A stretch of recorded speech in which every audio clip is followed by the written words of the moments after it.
Tẩy trắng răng là một phương pháp dùng các chất oxy hóa thấm qua lớp men kết hợp với năng lượng ánh sáng để tạo ra phản ứng oxy hóa, giúp cho răng trắng sát hơn mà không làm tổn hại bề mặt răng, men răng, thành phần nào trong răng cả.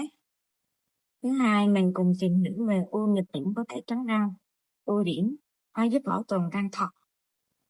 An toàn. An toàn ở đây là với những trường hợp răng trắng thôi nha. Thứ ba là đơn giản.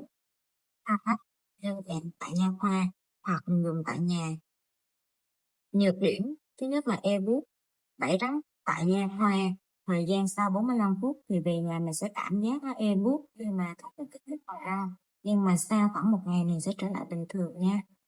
Thứ yếu hoặc là mất thời gian, thì nếu mà mình tẩy tại nhà thì mình phải tốn thời gian từ 10 cho tới 14 ngày thì răng mới bắt đầu trắng được nha. Tại vì thuốc tẩy tại nhà nó không có chất oxy hóa.